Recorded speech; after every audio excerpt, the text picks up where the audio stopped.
नंदी ने देखा, नंदी ने देखा। अभी इससे पहले जो कथा थी, कहां थी? परवणी, महाराष्ट्र में। उसमें आपको एक बात कही थी, वक्ता से समझ जाओ तो ठीक है, नहीं तो वक्त जब समझाता है तो अच्छे अच्छे को हिला कर रख देता है। परवणी की कथा में एक बात कही थी, वक्ता से समझ जाओ तो ठीक है, नहीं तो वक्त जब समझाएगा तो रुला रुला कर समझाएगा। इसलिए वक्ता और वक्त है, वक्ता समझाता है तो वक्त बदल देता है, और वक्त समझाता है तो तेरी दशा बदल देता है। दोनों में अंतर है। वक्ता अगर समझाएगा और उसके कहने पर चल दिए, हाँ हमें भगवान का भजन करना है, हाँ हमें राम नाम कृष्ण नाम शिव नाम जपना है, हमें भगवान के मंदिर जाना है, एक लोटा जल चढ़ाना है, शिव को बेलपत्र चढ़ाना है, शंकर को चढ़ी हुई बेलपत्र का पान करना है, कर्णारविंद को धारण करना है, वक्ता के कहने पर चल गए तो ये निश्चित है तुम्हारा वक्त बदल जाएगा, समय बदलेगा और तुम उन्नति की सीढ़ी पर चढ़ते चले जाओगे। पर तुम वक्ता से नहीं बदले, और वक्त ऐसा आएगा कि जब वक्त थप्पड़ मारता है तो रो रो कर जिंदगी नरक जैसी हो जाती है। जब वक्त थप्पड़ मारता है तो फिर रोना ही पड़ता है। इसलिए वक्ता समझाए तब तक समझना जरूरी है। आज रावण के हाथ फंसे, वक्ता मिला था श्री नंदीश्वर, नंदी जी मिले थे, वो नंदी ने समझाया, भगवान शंकर के नंदी समझा रहे, रावण समझ ले ऊपर से मत जा, नहीं समझा, नहीं मैं तो जाऊंगा, तो हाथ फंसा कर बैठ गए। नहीं समझा, समझ जाता तो बात थी। कितना समझाए लोग, कितना कहते हैं साहब समझ जाओ रे, समझ जाओ रे, समझ जाओ रे, पर नहीं समझो तो फिर आगे क्या कर सकता, नहीं समझो, समझो। अब बैठे नहीं, रावण चीख रहा है, हाथ दबा हुआ है, चिंगाड़ रहा है, चिल्ला रहा है, फिर कोई नहीं आया।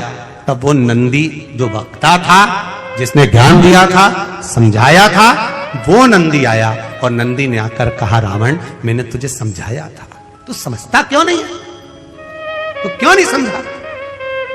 महाराज अब हाथ फंसे हुए, अब कोई ज्ञान दे दिया है, अब रावण क्या कह रहा है, एक बार निकलवा दो प्लीज, एक बार ये हाथ निकल जाए। अब रावण मुख से कह रहा है, मैं तुम्हारे हाथ जोड़ता हूं, हाथ जोड़ता हूं। ये उसी में का हाल है जो भगवान कृष्ण ने, एक गोपी रोज निंदा करती थी भगवान कृष्ण की, खूब जाकर चुगली करती मैया यशोदा जी से खूब। तो यशोदा जी के सामने गई तो इतने में गोपी ने कह दिया, यशोदा जी ने भी कह दिया, जिस दिन तू पकड़ कर बताएगी मैं मान जाऊंगी। तो सखी ने भी कह दिया, मैं नहीं पकड़ के बताऊं तो मेरा नाम गोपी नहीं। इतने में भगवान कृष्ण ने भी आकर कह दिया, पकड़ के बता दे अब तू। और ऊपर छीका टंगा था, नीचे मनसुका लगा था, श्री रामा, मधुसूदन, दाऊ, ऊपर कन्हैया, मटकी टूटने वाली थी, नीचे जो मनसुका लगा था उसको छींक आ रही थी। अब हाथ थे घुटने पर, एक के ऊपर एक चढ़े थे, हाथ खुला होता तो नाक दबा लेता तो छींक बंद हो जाती, और हाथ भी ऐसे तो नीचे से यूं यूं मचल रहा, और ऊपर कन्हैया चढ़े थे और मटकी टूटने वाली थी, इतनी देर में नीचे से छींक दिए, जो छींके सब नीचे टपक गए। अब पूरे ग्वाल वालों में कन्हैया सबसे छोटे थे, क्योंकि इनकी उम्र वालों को तो सबको पूतना ने मार दिया था, जितने भी स्तनपान करने वाले थे सबको मार दिया था, कन्हैया सबसे छोटे थे, बाकी के सबकी उम्र बड़ी थी। अब जब चोरी करने जाते थे मक्खन की तो कन्हैया को तो इनको टोकना पड़ता था, उठाना पड़ता था। जैसे पहले इनको किसी के यहाँ जाना है तो इनको पहले दो अंदर जाओ, फिर इनको खिड़की में रखो, फिर अंदर वाले इनको नीचे उतारें, फिर बाकी के अंदर जाएं, तो सबसे छोटे थे। अब ये सांप और सबसे छोटे को ऊपर चढ़ाया जाता है जिससे वजन नहीं लगे, और चढ़ गए और जो गिरे नीचे। अब उस समय कन्हैया को बोलना भी नहीं आता था इतना। अब सब भाग के यमुना जी के घाट पर पहुंच गए। अब यमुना जी के घाट पर पहुंचे, इतने में कन्हैया ने उसी समय पर पूछ लिया, कौन छीता? अब बोलना तो आ नहीं जाता, थोड़ी तोतरी तोतरी भाषा थी, कौन छीका की जगह बोला कौन छीता। हो जाता है कभी कभी वाणी का थोड़ा थोड़ा सा वो हो जाता है। एक वो कहते ना थानेदार जो था, एक पुलिस वाले ने रात को किसी को रोड पे रोक लिया, आधी रात का समय, क्या है तेरे बैग में? बताते हैं। क्या है तेरे बैग में? बताते हैं ना। अरे तो बैग में क्या है? बताते हैं ना। इतने में वो पुलिस वाले से रोज भीड़ रहा रात को, पुलिस वाला उसको पकड़ के थाने ले गया। सर, साहब ने पूछा कौन है ये? सर इसके बैग में कुछ है और बता नहीं रहा। कुर्सी पे बैठे हुए टीआई साहब ने पूछा क्या है तेरे बैग में? बताते हैं ना। अरे तेरे बैग में क्या है? बताते हैं ना। इतने में टीआई साहब को गुस्सा आ गया। उन्होंने हवलदार को बुलाया, खोल इसका बैग। उसमें जो बैग खोला उसमें से बतासे निकले। जो बतासे निकले, टीआई साहब बोले इसमें तो बतासे। तो बोला मैं तो तब से बोला बताते हैं बताते हैं बताते हैं बताते हैं। इतने में टीआई बोला इसकी दीवानी गड़बड़े, छोड़िए वापिस छोड़ो, वापिस छोड़ो, एक ही बात में लगा है बताते बताते। कन्हैया ने कह दिया कौन चीता? कोई नहीं बोला। तब मनसुखा बोला मैं चीका। तुझे भी टाइम पे चीतना था, पकड़ा जाते तो। अब पकड़ाई में आता भी तो कौन? ये तो बड़े बड़े पांव से भाग जाते तो अकेला का नहीं है, पकड़ाई में आता था। अब इतने में मनसुखा ने कहा आगे से गलती नहीं होगी। दाऊ दादा बोले अब तू बता कन्हैया क्या करे? कुछ नहीं, इसने गलती करी है, इसको 108 बार छिताओ। अब इसको 108 बार छिताए कैसे? तो के नंद बाबा ऐसी कपास की बाती बनाते थे और पलंग पे बैठकर खटिया पे बैठ के नाक में डालते थे और छींकते थे, ऐसे छिताओ। अब मनसुखा की नाक में जो बाती दिया मनसुखा छींके, 10-20 बार छींक लिया। मनसुखा के बाप की सौगंध खाऊं कभी नहीं छींकूंगा, कभी नहीं छींकूंगा, अब नहीं छींकू कभी। अब गोपी कहे, अब जब हाथ फंस गया लंकाधिपति का, अब कह रहा है कि मैं तुम्हारे हाथ जोड़ता हूं। तो नंदी ने मन में सोचा इतनी देर से मैं समझा रहा था, समझ नहीं पा रहा था, अब हाथ फंस गए तब समझ में आ रहा है, और हाथ भी दब गए तब कह रहा है कि मैं तुम्हें प्रणाम करता हूं, मैं तुम्हें नमन करता हूं, मैं तुम्हें दंडवत करता हूं। अब कह रहा है हाथ फंसने के। हम जब पूरी तरह से फंस जाते हैं, बुरी तरह से फंस जाते, तब फिर हमको याद आता है कि हमें भगवान की शरणागति में जाना है, आखिरी में, अंत में। और अगर हम पहले ही पहुंच, एक पत्र आया है बड़ा सुंदर, देखिए।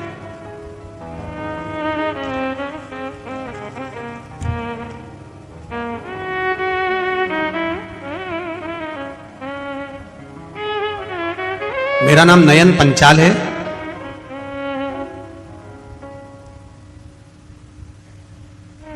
अहमदाबाद वस्त्रापुर से हूं। मोबाइल नंबर ये कहाँ है? आप ही हैं? दोनों हाथ हिला दो एक बार। श्री शिवाय नमस्तुभ्यम। श्री शिवाय नमस्तुभ्यम। मंत्र का क्या बखान करूं मैं, शब्द नहीं है। हम कनाडा टोरंटो में थे, वहीं मेरी पत्नी को पीलिया हुआ, उसे अस्पताल में भर्ती किया गया। डॉक्टर ने बताया कि इसे तो पेट में गठान है और कैंसर की है। कनाडा टोरंटो के बड़े से बड़े हॉस्पिटल में दिखाया गया और उसको कैंसर और कैंसर की गठान बताई गई। हम उसे इंडिया लेकर आए। यहां के डॉक्टरों को भी हमने चर्चा करी, उन्होंने भी कह दिया इसको ऑपरेशन करना पड़ेगा, इसके पेट में गांठ है और वो कैंसर की है। तब मेरी पत्नी की एक सहेली, उसने बताया कि श्री शिव महापुराण की कथा आस्था चैनल पर आती है, कभी समय मिले तो उसको सुनो और शंकर भगवान पर एक लोटा जल चढ़ाओ, श्री शिवाय नमस्तुभ्यम का जाप करिए और एक बेलपत्र शिव पर चढ़ी हुई भगवान शंकर से कहकर कि बाबा आप महामृत्युंजय हो और आप दुनिया के दुख हरने वाले हो, मेरा भी दुख, मेरा भी कष्ट हरिए, बाबा से प्रार्थना करें। तब हम शिव जी पे चढ़ा हुआ जल चढ़ाने लगे, अहमदाबाद के डॉक्टरों को दिखाने लगे। डॉक्टरों ने कहा इसका ऑपरेशन करना जरूरी है, और तभी डॉक्टरों ने कहा इसको जॉन्डिस कैंसर की, इसको कैंसर जो है वो जो गठान है वो पीलिया के अंतर्गत हुई है और वो बड़ी है, और कैंसर तो है ये निश्चित है।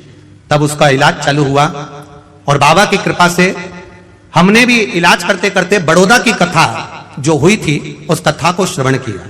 कथा सुनने पर हमने बाबा से प्रार्थना करी, बाबा विनती करते हैं इसकी गठान निकले मना नहीं, पर कैंसर ना निकले, ऐसी कृपा कर दीजिए।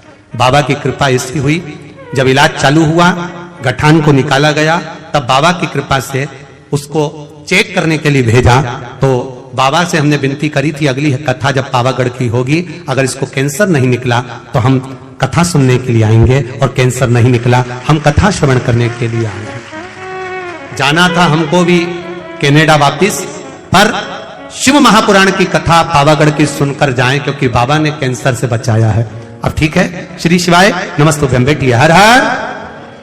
शिव तत्व ही ऐसा था, जब हम कष्ट में घिर जाए, तकलीफ में घिर जाए, तब हमें परमात्मा याद आता। पर शिव कथा करते, शंकर का गुणगान करता है, तेरी कृपा बिना न हिले एक भी अणु, लेते हैं श्वास तेरी कृपा से तनो तनो, बखान क्या करूं मैं राखों के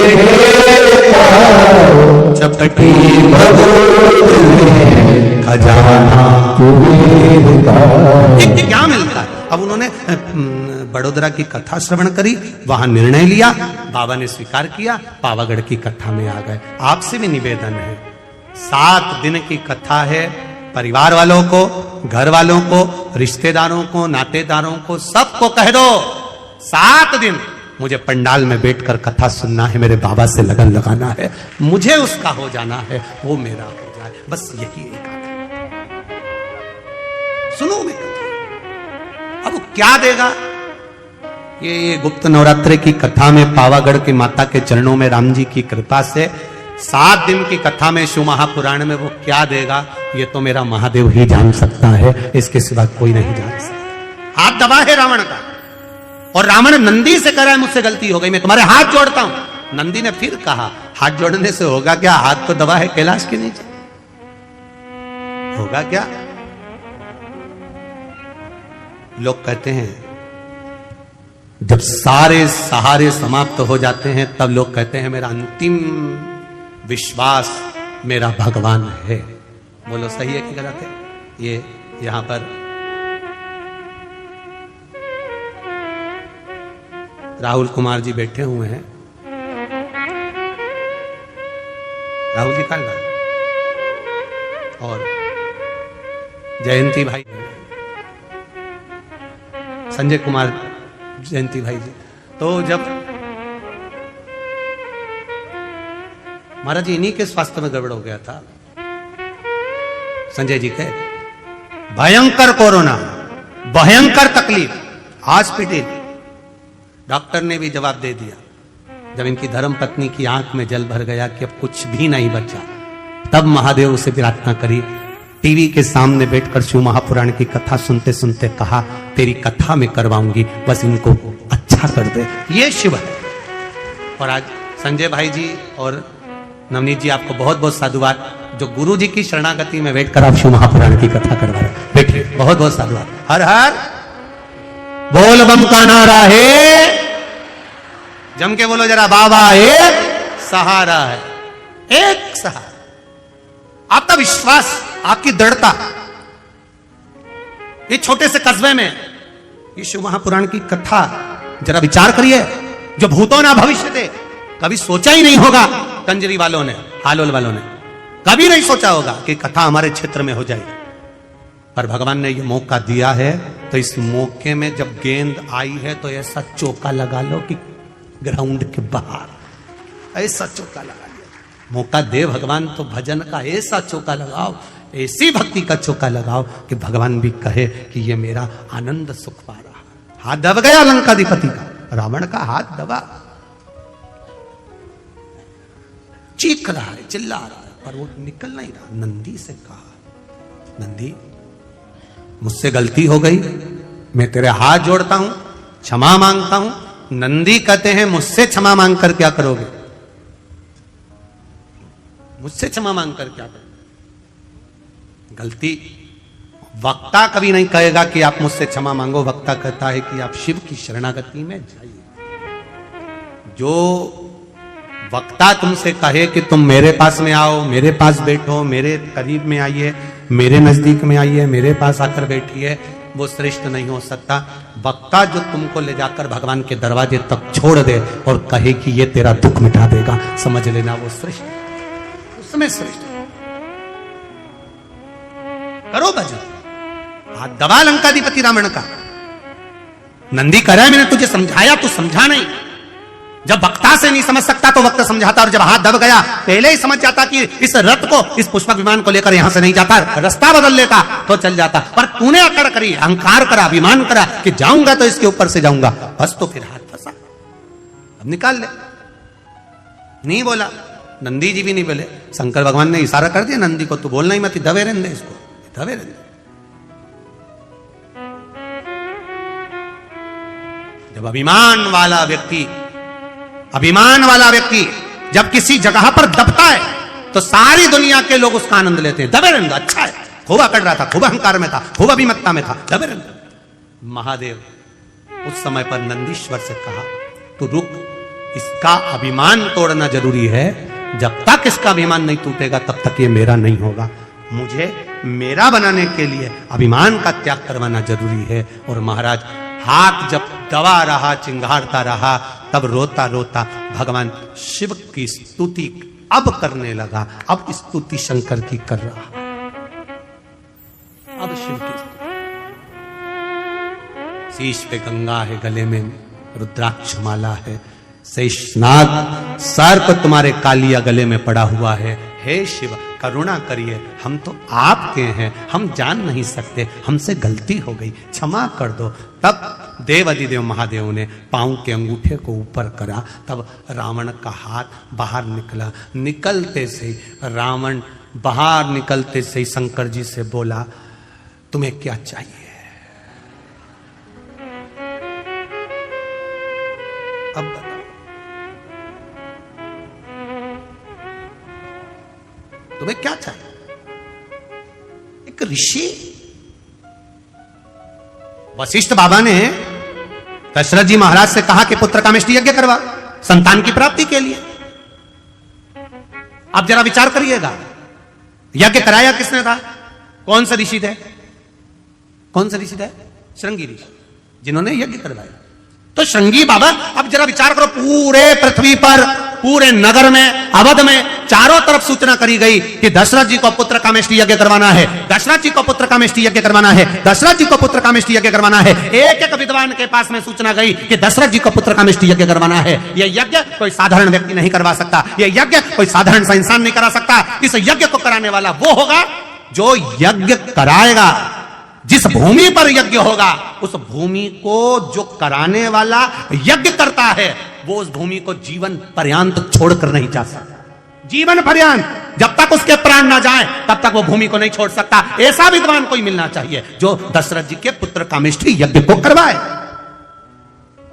बड़े बड़े विद्वानों के पास सूचना पहुंची, बहुत विद्वानों के पास सूचना पहुंची, पर सबने मना कर दिया। हम पुत्र कामेष्टि यज्ञ नहीं करवा सकते, हम करवाएंगे तो हमको वहां रहना पड़ेगा जीवन पर्यंत। यज्ञ कर्ता को जीवन पर्यंत उस भूमि पर रहना पड़ेगा, पांव बाहर नहीं निकाल सकता, उसी जगह पर रहना पड़ेगा। कहां जाऊं? कोई ने यहां नहीं भरी कि हम पुत्र कामेष्टि यज्ञ करवाएं। तब गुरु बाबा ने कह दिया, आप जाओ गंगा के तट पर, बड़े आनंद से वहां श्रृंगी बाबा मिलेंगे और श्रृंगी ऋषि पुत्र कामेष्टि यज्ञ करवाएंगे। उनसे बात करो, बोलो उनको, कहो उनको, करो विनती। श्रृंगी बाबा के पास में सूचना गई, पर यज्ञ के लिए भूमि वो चुनी जाए, पुत्र कामेष्टि यज्ञ के लिए वो भूमि चुनी जाए जिस भूमि को श्रृंगी बाबा को दिया जाए और श्रृंगी बाबा उस भूमि पर जीवन पर्यंत रहे। श्रृंगी बाबा ने कहा, मैं अपनी भूमि को छोड़कर नहीं जा सकता, अगर यज्ञ करूंगा तो इस श्रृंगेरपुर में करूंगा, इसी जगह पर करूंगा।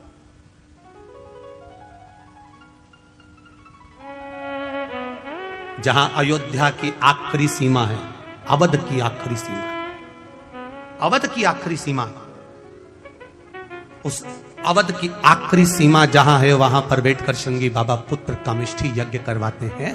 तो दशरथ जी ने श्रृंगी बाबा से एक प्रश्न कर लिया, गुरुदेव मैंने इस यज्ञ के बारे में सुना है, जो यज्ञ कराएगा वो यहीं पर रह जाएगा, यज्ञ कर्ता को यहां रहना पड़ेगा, बाहर नहीं निकल सकता, एक पांव बाहर नहीं कर सकता। जितनी भूमि पर यज्ञ होगा वो भूमि उसकी हो जाएगी और वहीं उसको रहना पड़ेगा, उसी जगह पर। पहले ये नियम था सनातन धर्म में, आजकल तो वो नियम समाप्त हो गया। पहले जिस भूमि पर यज्ञ होता था वो भूमि यज्ञकर्ता की हो जाती थी, पहले ऐसा नियम था। उस भूमि पर जहां यज्ञ हो रहा है वो भूमि उसकी। अब वो नियम चला गया, समाप्त। ऋषि संगी बाबा ने कहा अगर मेरे यज्ञ करवाने से वैकुंठ अधिपति नारायण पृथ्वी पर आ जाए तो इससे बढ़कर खुशी क्या होगी मेरे लिए, इससे बढ़कर आनंद क्या होगा, क्या आनंद होगा। अगर ये शिव महापुराण की कथा सुनकर 50 लोगों में से अगर 10 का भी अगर आनंद हो जाए और 10 का भी जीवन सवर जाए तो उससे बढ़कर शिव महापुराण की कोई दक्षिणा नहीं हो सकती, कोई आनंद नहीं हो सकता। सवर जाए अगर इन संतों के आने से, इन साधुओं के आने से, गुरुजनों के आने से, अगर इनके दर्शन से, इनके प्रवचन से, इनके शब्द से 5 भी अगर संवर जाएं तो उससे बढ़कर कोई सुख नहीं हो सकता, उससे बढ़कर कोई आनंद नहीं हो सकता। करो भजन, करो भक्ति, करो स्मरण। दूसरा प्रश्न फिर दशरथ जी ने करा श्रृंगी बाबा से, गुरुदेव आप यज्ञ करा रहे हो, आप यज्ञ करता हो, इस यज्ञ को करने में कितना समय लग जाएगा, इस यज्ञ का समय कितना है। तब गुरुजी ने कहा, श्रृंगी बाबा बोले जब भक्ति करने बैठो, भजन करने बैठो, स्मरण करने बैठो, कीर्तन करने बैठो या दान करने के लिए बैठो, तब समय मत देखो, घड़ी मत देखो और कीमत मत देखो कि दान की गई वस्तु कितने की थी, उसकी कीमत का नहीं देखो, घड़ी नहीं देखनी, समय नहीं देखना। भगवान के भजन करने का समय नहीं देखा जाता, माला जपने का समय नहीं देखा जाता, ठाकुर जी के श्रृंगार का समय नहीं देखा जाता, भगवान के दर्शन का समय नहीं देखा जाता, कथा श्रवण करने का समय नहीं देखा जाता, संत सदगुरु की शरणागति में जाने का समय नहीं देखा जाता। क्यों? इनके लिए समय की सीमा क्यों नहीं होती? क्योंकि मौत का भी कोई समय नहीं होता कि किस समय पर मृत्यु आएगी। अगर आपने घड़ी देख ली कथा सुनने के समय पर, आपने घड़ी देख ली दान करते समय पर, आपने घड़ी देख ली मंदिर जाते समय पर, आपने घड़ी देख ली दर्शन करते समय पर, तो मृत्यु के समय पर भी आप क्या घड़ी देखोगे? नहीं, अभी 8:45 बजा है, नहीं मरूंगी, चाहे कुछ भी हो जाए, घड़ी नहीं हो जाएगा जब यहां से कुछ भी ना पास होगा, 2 गज कफन का टुकड़ा मेरा निवास होगा। जाएगा कौन सा, कौन?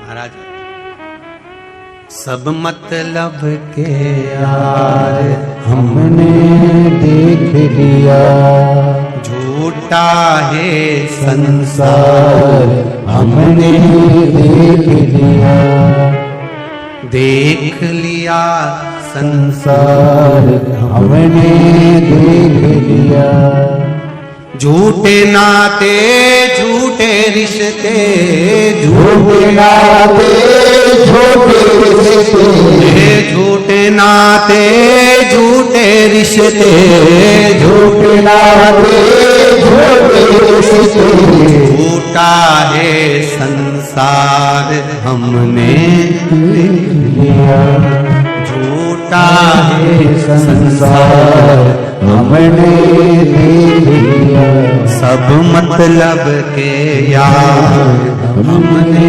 देख लिया। बस एक है, वो मेरे परमात्मा की शरणागति, केवल एक।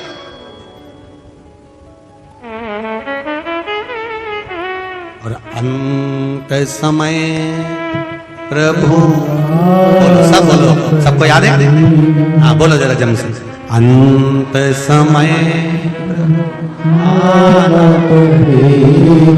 वचन दिया तो निभाना पड़ेगा, आए ना आए प्रभु कुटुंब कबीला, अंत समय प्रभु आना पड़ेगा, वचन दिया तो निभाना पड़ेगा, अंत समय प्रभु आना पड़ेगा, वचन दिया तो निभाना पड़ेगा। अंत समय कोई आए ना आए, परिवार कुटुंब कबीला नाते रिश्ते, कौन आया ना आया, आप जब आता है। वैकुंठ में रहने वाला वैकुंठ में रहता है, ब्रह्मलोक में रहने वाला ब्रह्मलोक में रहता है, इंद्रलोक में रहने वाला इंद्रलोक में रहता है, और मेरा देव अधिदेव महादेव मृत्यु लोक में रहता है। इसलिए तुरंत आता है, तुरंत, क्षण भर की देरी नहीं करता, आ जाए। आया, शिव कथा कर रही है, भगवान शंकर का संवाद कर रहा है, शिव महापुराण की कथा कर रही है। वेद व्यास जी महाराज वर्णन कर रहे हैं। लंकाधिपति रावण हाथ छूटा, छूटते से ही महादेव से बोले क्या देऊं मैं आपको, मेरा हाथ छूट गया है। शिव जी कहते हैं कुछ मत दे दादा, कुछ मत। कोई कोई ऐसा होता है जो देने के बाद कभी नहीं कहता कि मैंने इसको दिया, और कोई कोई ऐसा होता है जो देने के बाद 25 बार कह देता है मैंने दिया। जैसे पहले कथा में कहा, एक व्यक्ति जा रहा था ससुराल, उसका दोस्त रास्ते में मिल गया। उसने दोस्त से मन में सोचा अकेला गाड़ी में जा रहा हूं, इसी को बिठा के ले जाओ, उसको बिठा के ले। उसने कहा मेरे पास कपड़े नहीं है, तू क्या चिंता करता है, कुर्ता तो अच्छा लग रहा है, शर्ट अच्छी लग रही है, पजामा मैं दे दूंगा। उसने अपना पजामा दे दिया।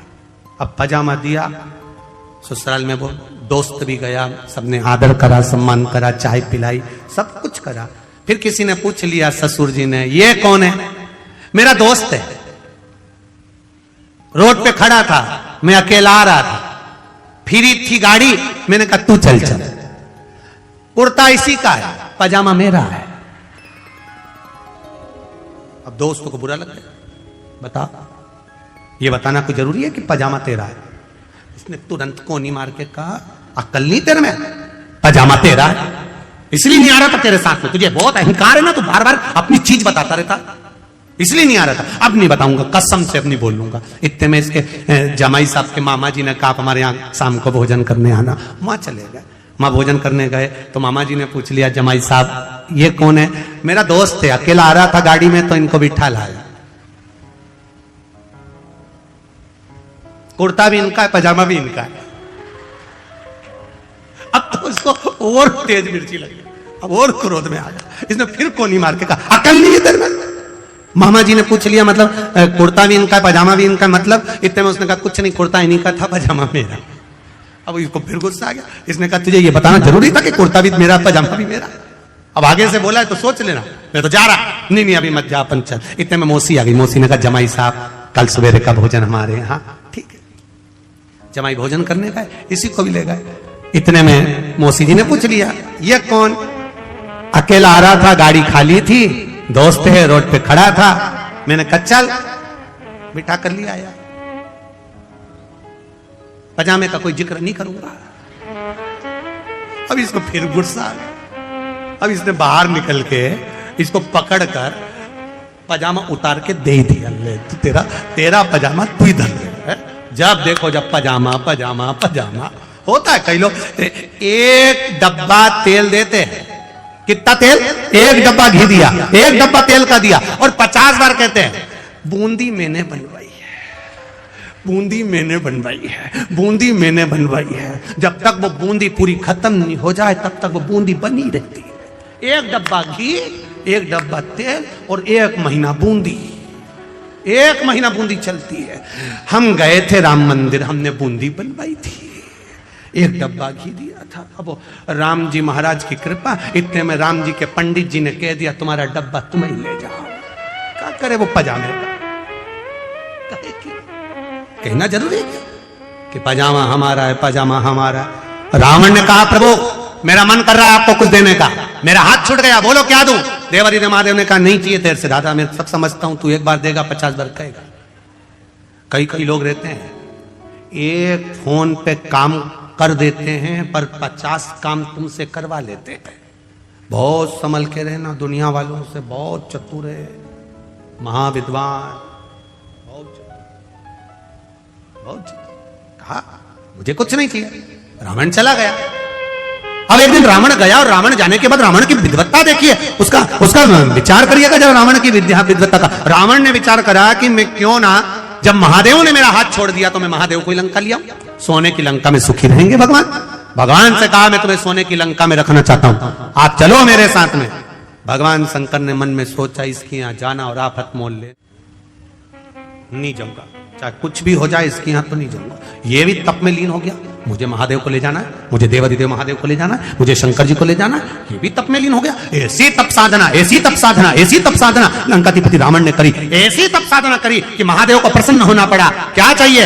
आपको लंका लेकर जाना है। शंकर भगवान ने अपना शिवलिंग प्रकट करा, लेकर चल। और सुन ले रावण, जहां तूने भूमि पर रख दिया उठने वाला नहीं, मानना तो वाला ही नहीं था, दे दिया शिवलिंग। रावण लेकर शिवलिंग को चला। चलते चलते बीच में समय आ गया, रावण को संध्या करना थी। इसने सोचा करूं क्या। रावण ने देखा शिवलिंग, शंकर भगवान ने भेज दिया गणेश जी को, बेटा अपने पिता के थोड़े से काम आ जाओ, जरा जाओ। रावण शिवलिंग को नीचे रखने लगे तो तू गोदी में ले लेना।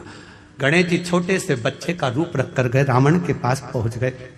रावण बड़े बेचैन दिख रहे हो, क्या लेकर जा रहे हो? शिवलिंग लेकर जा रहा हूं। क्या करना है? मुझे संध्या करना है। संध्या करना है? हाँ, तो ये शिवलिंग कहां रखूं? बच्चे ने कह दिया मुझे दे जाओ, आके मुझसे ले लेना, आप सामान लोगे। आओ।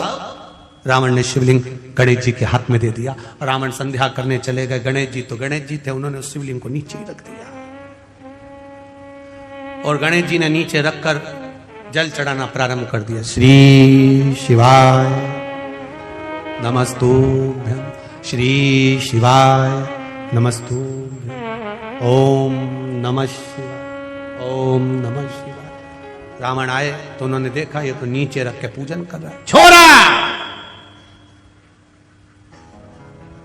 क्या बोलते गुजराती में? डीकरा।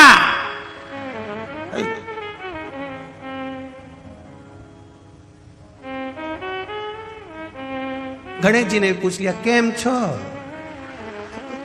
कोई पूछे तो पूछा क्या हुआ, क्या है, कैसे हो, क्या हुआ?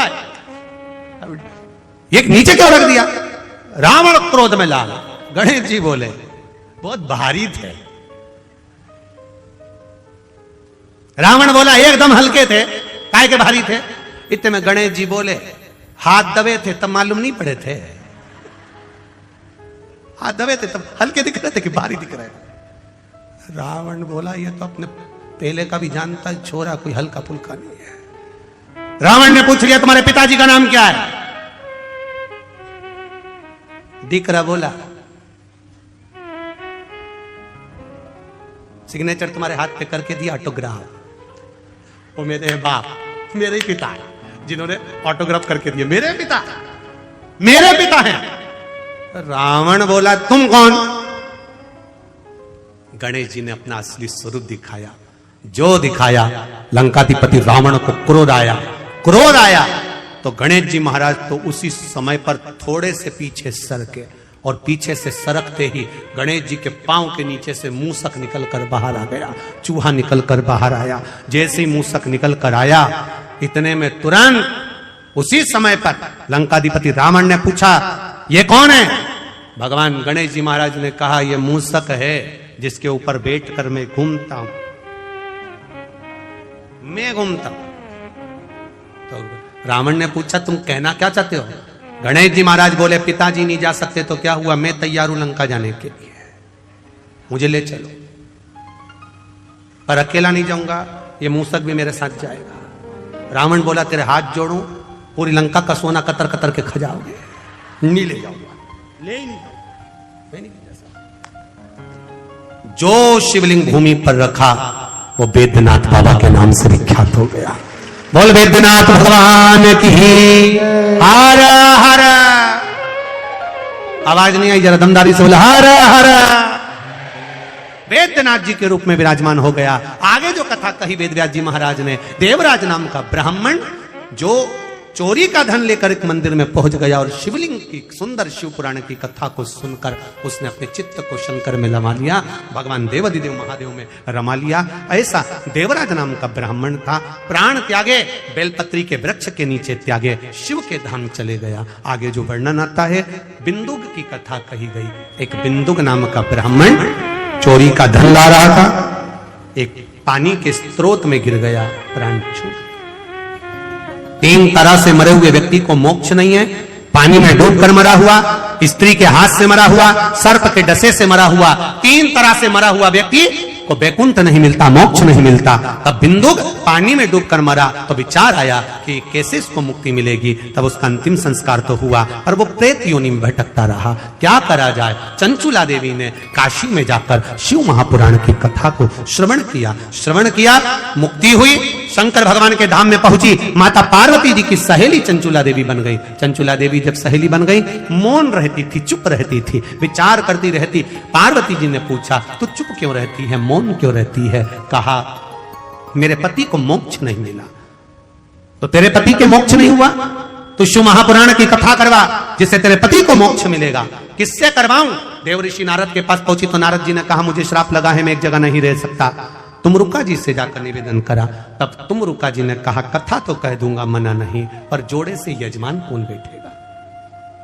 चंचुला देवी कहती है, मैं बेधव्य, मैं विधवा, मेरा बेधव्यता है, मैं यजमान पद कैसे लूं?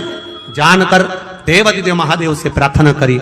शिव जी ईश्वर जी बने, पार्वती जी गौरा जी बनी।